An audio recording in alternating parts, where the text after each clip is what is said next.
Les ondes de Limo. Osez la curiosité pour votre bien. Anne-Sandrine Di Girolamo.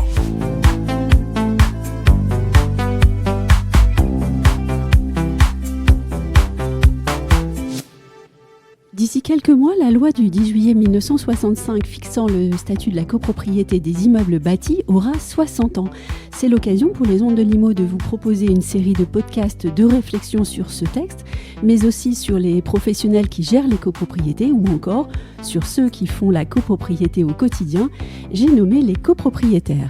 Et justement, avec moi au micro aujourd'hui pour évoquer ces propriétaires-copropriétaires, Sylvain Grattalou, président de l'UNPI. Bonjour Sylvain Grattalou. Bonjour Anne-Sandrine. Les Français et la copropriété, c'est en fait une histoire assez longue, alors très longue si on pense par exemple à ses origines lyonnaises, ou bien même longue si on songe à cette loi votée après la guerre pour répondre à un certain nombre de problématiques. Toujours est-il que le statut de la copropriété est bien présent à la fois dans notre système juridique et dans notre société, et pourtant les Français parlent beaucoup de leur syndic et finalement assez peu de leur copropriété. Est-ce que vous partagerez avec moi ce constat ? Absolument. C'est un paradoxe en fait. Oui. C'est un vrai paradoxe, à savoir que les copropriétaires, on vit avec les autres, sont très attachés. Alors copropriétés sont très attachés à l'immeuble dans lequel ils sont. Mm-hmm. Pour autant, il y a une sorte de désintérêt sur la chose commune. Et c'est là où, justement, cette loi de 1965, qui a été très bien construite à l'origine, aujourd'hui se heurte justement à une sorte de déshérence des copropriétaires sur l'intérêt qu'ils peuvent manifester à l'égard de ce qui leur appartient, c'est-à-dire le lot de copropriétés composé de parties privatives et parties communes surtout. Alors, est-ce qu'il faut entendre dans vos propos qu'il faut faire évoluer la loi de 65 au fin de conduire les Français à s'investir davantage dans la vie de leur copropriété ? Et si oui, comment et pourquoi ? En fait, il y a plusieurs pistes. Oui. Je crois que la piste qui serait la meilleure serait effectivement de revenir à l'esprit de la loi de 1965, mais il faut que l'ensemble des acteurs retrouvent leur place, que chacun soit à sa place, mais que chacun soit respecté à sa place. À savoir que j'invite, moi, tous les copropriétaires à réinvestir la copropriété. Réinvestir, c'est-à-dire qu'ils prennent conscience qu'une partie commune, c'est un morceau de leur lot. Et je suis toujours un peu troublé quand je vois des copropriétaires qui vont être extrêmement vigilants sur une petite tâche qui peut être sur leur parquet, mais qui, 48 heures plus tard, en déménageant, vont détruire l'ascenseur parce qu'en fait, la machine à laver ne passe pas ou passe difficilement, sans mesurer qu'ils détruisent une partie de leur lot. Et cette séparation entre les parties privatives et les parties communes, je trouve, remet en cause l'esprit de la loi de 65. Donc, je crois que cette loi de 65 peut être conservée dès l'instant où les copropriétaires retrouvent l'envie de s'investir dans l'ensemble. Ce qui veut dire aussi, c'est que tous ces ajustements ou ces abaissements majoritaires ne sont que la conséquence d'un désintérêt des propriétaires sur la chose commune. Quand on vit ensemble, il y a des décisions qui sont à prendre ensemble.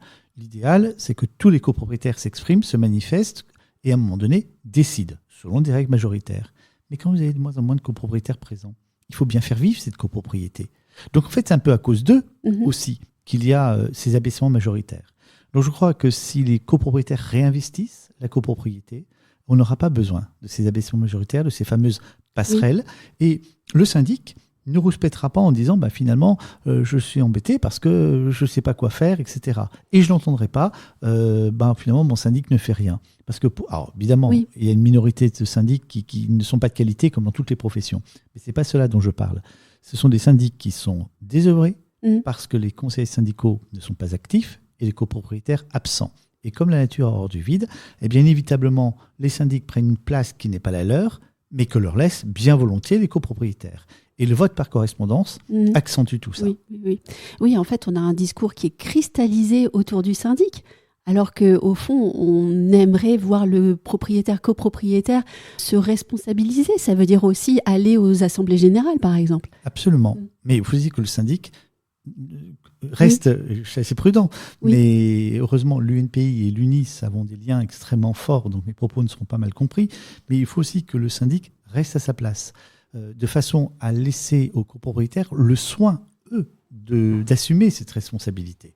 C'est assez facile de prendre une décision en disant finalement, le syndic m'a dit de faire ça. Non, c'est à vous, copropriétaires, de décider. En revanche, pour prendre cette décision, il faut être accompagné par ce prestataire extraordinaire qu'est le syndic, qui est le chef d'orchestre de tous les prestataires. Et oui. Ce n'est qu'un prestataire, mais c'est le grand prestataire. Et il y a une collaboration. Et comme je dis toujours, on pose souvent la question, et à Lyon, dans l'histoire, effectivement, avec les syndics, est extrêmement important, on parle de régie. Combien de fois j'ai entendu la question « Tu connais un bon syndic ?»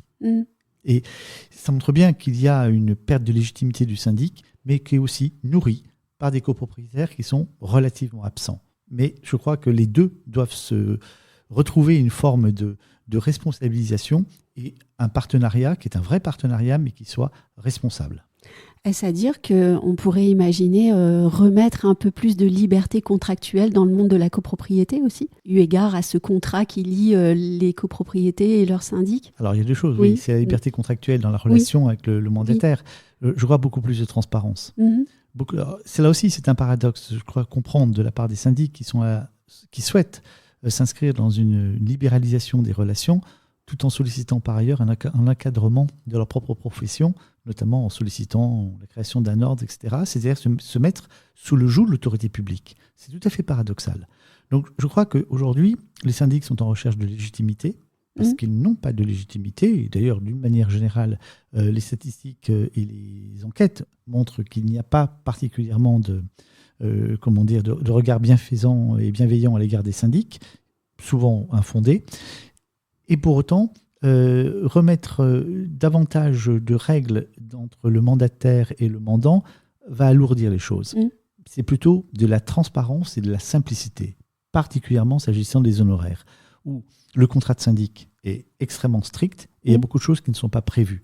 Donc les propriétaires ont besoin de savoir précisément ce qu'ils payent, pourquoi ils le payent et quels sont les engagements sur du long terme.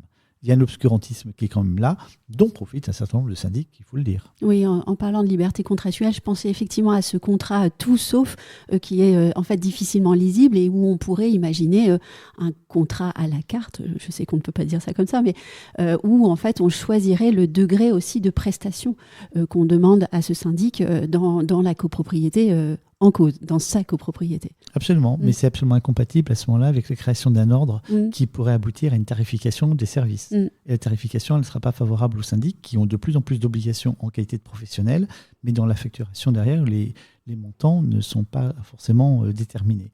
Donc c'est là où il faut arriver à trouver cet équilibre-là, et je pense qu'il y a beaucoup de choses qui pourraient être allégées si les copropriétaires reprenaient la main sur la copropriété. C'est à eux de décider s'il faut faire un DPE collectif ou pas. Ce n'est pas au syndic de le faire. En revanche, qu'ils soient renseignés, informés, accompagnés, oui.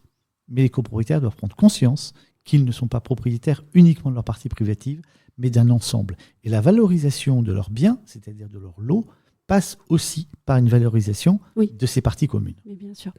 Alors, j'ai une dernière question. Est-ce que les copropriétés sont parfois le théâtre et les victimes de procédures judiciaires à répétition?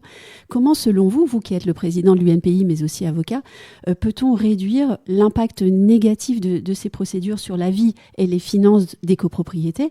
Et je parle ici notamment des copropriétaires procéduriers compulsifs. Alors, les procédures, elles ne sont pas uniquement liées à ces propriétaires. Non, mais je parle de celles-là. Oui, oui. Mais il y a aussi toutes celles qui ne sont pas gérées par des syndics professionnels. C'est un point qui est important. Je crois qu'il faut laisser les copropriétaires le soin de décider selon quelle modalité l'ensemble dans lequel ils vivent est géré. Je crois que les syndics professionnels ont leur place, mais ils n'ont pas leur place, ils le disent bien, dans les petites copropriétés. Et c'est là où on a des syndics non professionnels qui ne sont pas du tout armés pour affronter cette loi de 1965 qui est relativement lourde sur le plan formel et sur le plan des obligations. Donc là, je crois qu'il y a tout un travail qui est à faire et l'UNPI travaille là-dessus pour permettre aux syndics non professionnels de se comporter non pas comme des professionnels, mais en tout cas de répondre aux attentes qui sont celles de la loi de 1965. Quant à l'autre aspect des copropriétés qui sont en difficulté par des copropriétaires qui sont procéduriers, qui attaquent. Oui, chaque AG, par exemple, chaque année. Mais c'est toute la richesse de la copropriété. La copropriété, c'est un magnifique droit. tous les pans du droit qui sont concernés avec une épaisseur humaine extraordinaire. Donc c'est tout ce travail en amont de l'ensemble des copropriétaires qui, par le conseil syndical, qui joue un rôle fondamental, qui est la pierre angulaire, qui peut arriver justement à informer, apaiser, faire comprendre. Et alors on aura toujours dans une copropriété impénible qui basculera dans l'irrationnel. Mais dès l'instant où il y a un dialogue dans cette communauté de copropriétaires, on va déverrouiller des quantités de choses. Il faut comprendre et accepter. Il y a beaucoup de choses qui se jouent, la jalousie, le fait que l'autre ait ce que moi je n'aurai jamais. Donc on se fait s'y opposer par principe, alors que moi ça m'enlèvera rien et ça me rajoutera rien. Le fait les incompatibilités d'humeur. Les incompatibilités d'humeur. Mais ça c'est la vie. Et est-ce que l'homme est fait pour vivre avec les autres ? D'ailleurs on n'a pas le choix, donc la question ne se pose pas. Merci Sylvain Grattalou de cet échange qui s'est fait dans le prolongement de la journée organisée par le syndicat UNIS avec d'autres fédérations partenaires. Et vous qui nous écoutez, je vous remercie de votre fidélité. J'espère que ce podcast vous aura été utile et je vous dis à très bientôt. Au revoir Anne. Retrouvez les Ondes de Limo sur ondedelimo.com, les réseaux sociaux et la newsletter.